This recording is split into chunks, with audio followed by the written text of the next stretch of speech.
Alright, I gave you an option to set up a domain controller, Windows 2008, and attach it to Windows 7. So that was just an optional thing. If you didn't do it, you can just watch. And you are going to run into a lot of domains, so it is worth knowing how to do this sort of stuff. Getting domain admin is generally a goal. So I use a tool called SMB exec, which I showed you how to install in the setup instructions. So start SMB exec and go to 1 system enumeration, and then we can do 7 remote login validation. So I'm just going to give it Windows 7, which I'm not entirely sure what Windows 7's IP address is. 75.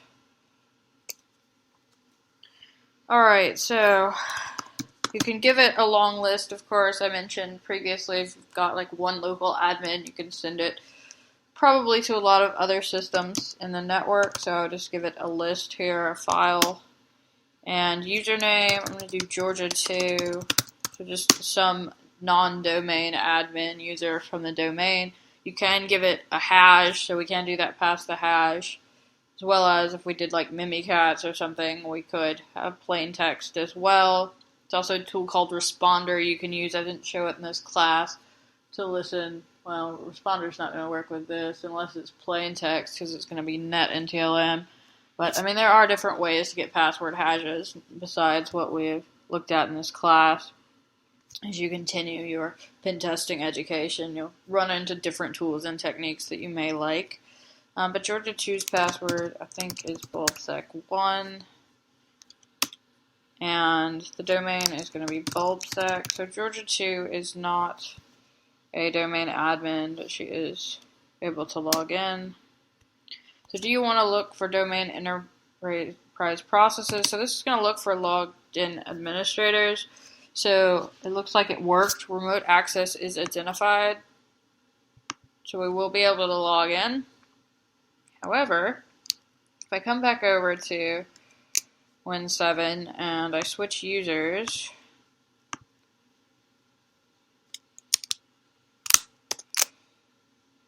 and tell it I want bulbsec and administrator, and whatever you set your password to for your domain admin, log in.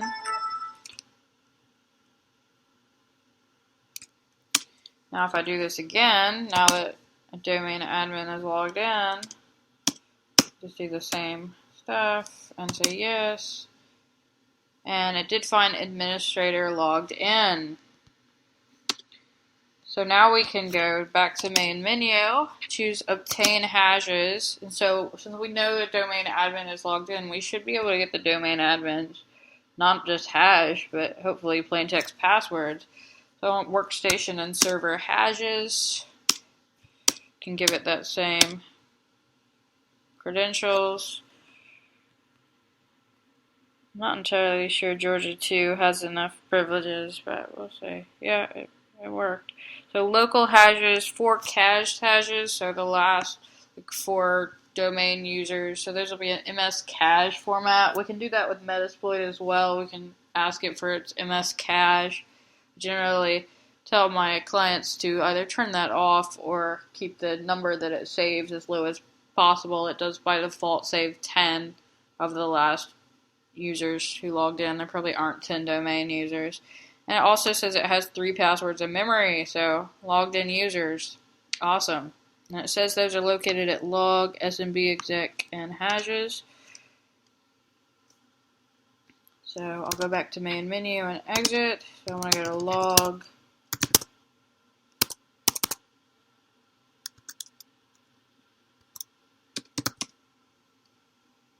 hashes, and cat all hashes by host. So we've got our local hashes just from a hash dump. We've got some cached ones. Again, these are going to be MS cache format, so your hash crackers will know how to deal with them. You'll just have to give them, like with a hashcat, you have to do the -m.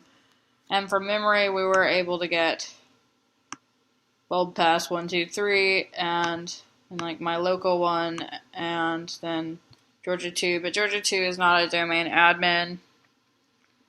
So from there we can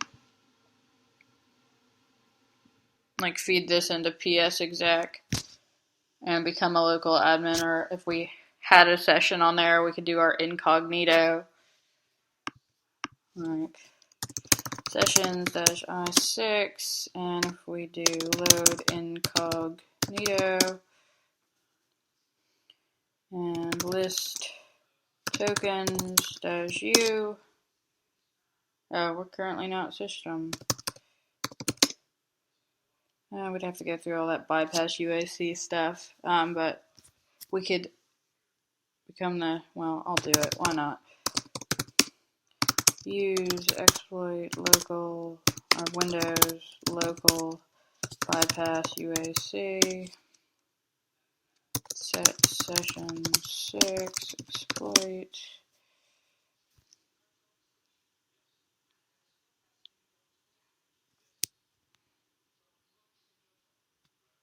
It's probably still not going to work because I already uploaded it once, which is really silly, and somebody should fix it.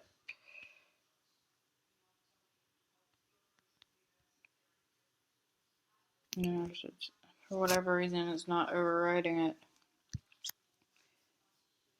So, alright, let's just use psexec then. So we'll kind of do the same thing. I mean, it would make more sense to do it like that, but whatever. Exploit Windows, SMB, psexec. It's always good to have more than one way to do things. As you've noticed from watching me bumble around through this class and make things fail all the time and then fix them. So if we show our options and I set SMB user to administrator and SMB pass to bulb pass 1, 2, 3 and SMB domain to bulbsec and set our host to this. So now we are domain admin. We are still on the Windows 7 box. We could have done this on the domain controller as well. And then we could do what I typically like to do is if you want to create a new domain admin, which you certainly don't have to at this point since we have domain admin credentials, but if you would use the token just as another way, like if the domain admin token is on there, another thing you could do is impersonate the token and then add a user, so net user Georgia 3 pass bulb 1, 2, 3 add domain. Access is denied, but I'm logged in as the domain. Oh, I'm system, right? Exit. Right, because that made me system. I thought psexec would do it, but it's like, no, I actually need to be the domain admin. So I really need to be able to bypass UAC and then do incognito. Oh, but I'm system now. Duh. Alright, so load incognito. And list tokens dash u impersonate token bulb sec administrator get UID, and then if I dropped into a shell, I could do again. If you already have the password, which we do, this isn't necessary, or even the hash for pass the hash. You could pass the hash into the domain controller. But you do have the option now that you are domain admin, or if you did it through something like this and you didn't do your SMB exec, you instead just found the token, you could add a new one. So net user Georgia 3 pass bulb 1, 2, 3 add domain, and then net groups domain admins Georgia 3 add domain. So then Georgia 3 is now a domain admin as well. So you just need the privileges of a domain administrator, and you can, if you like, create a new one. So I'm not entirely sure what it's 76. It's on both networks originally. I was going to pivot to it, but that's a bit much, really. Exit. Let's just go back into SMB exec.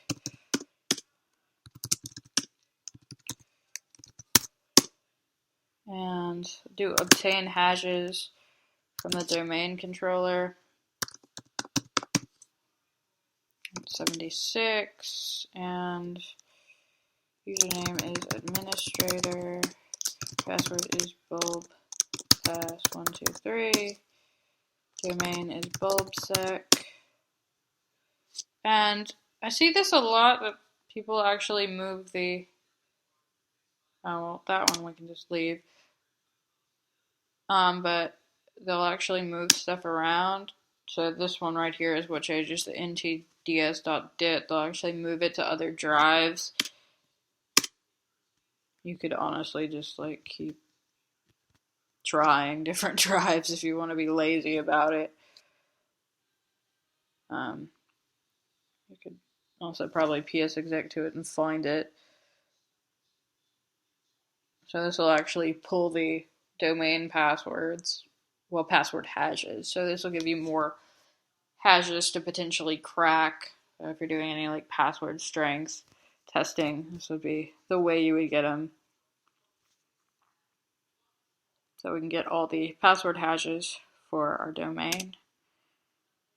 And of course, we actually now have domain administrator access, so they have remote desktop, they can certainly log into the domain controller. We could psexec into the domain controller. At this point, we have access to every system in the domain as administrator. So, I typically, like in classes like this, don't show it because it's really hard to set up the domain controller. Well, not really hard, but it's hard to hand out domain controllers, I guess. I hand out virtual machines, so if I'm on site and can bring like my Mac Mini that has capture the flag network on it, then we can do it. But just like online classes, it's really difficult to hand out domain controllers because you never know what IP addresses they have to have, and they have to be set to static.